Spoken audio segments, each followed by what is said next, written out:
So Sheila, tell us about your BLP journey and how you made the decision to try and develop your children's learning behaviours. Well, I've been a head teacher for over 10 years now, and while I've been a school leader, I've been very, very passionate about outdoor learning.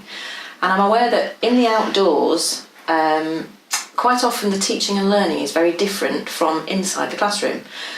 Unpicking that, I think what I mean is the challenges are often more open-ended. It tends to be a team challenge. Can you get your team across the swamp or whatever it might be?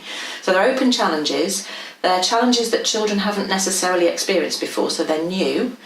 And they automatically enable children to plan together, work collaboratively, listen to each other, sometimes, argue, fall out, but then revise things, come back to it again, restructure.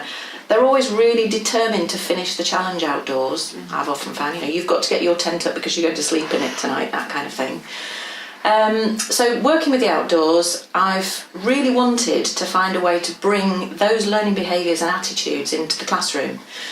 And I've struggled with that until about 5 years ago when we discovered BLP, which we found has given us the framework to introduce to the children and also for the staff to use as a planning tool, so that we can have those learning behaviours inside the classroom. So children collaborate together, they listen to each other, they distill ideas from each other, they imitate each other, and all of those learning behaviours, which are part and parcel of BLP, can now be happening automatically in the classroom, and it's really taken the lid off the learning inside as well as what we've seen traditionally outside.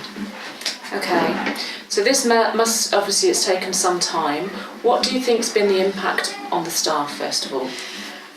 Well, I think it's, like I've sort of explained really, it's allowed them to have this framework of behaviours that are broken down into steps so that teachers and children can see where they are on the collaboration ladder, or where they are in terms of their questioning, or where they are in terms of their revising, and to see what they need to do next to improve that.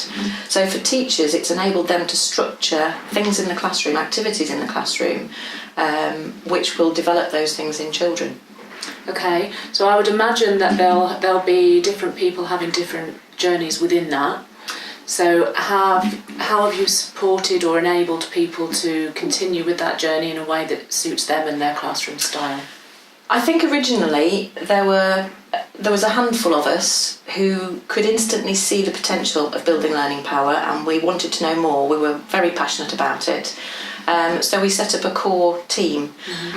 So I developed some sort of specialist teachers who were devolving BLP into their classrooms.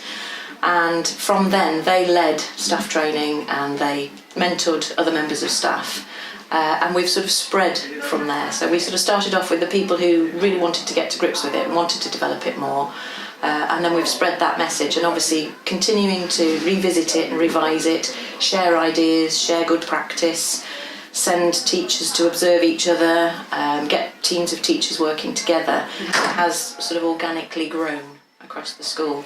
And I think everybody's felt taken along by that sort of initial wave, which has been really exciting.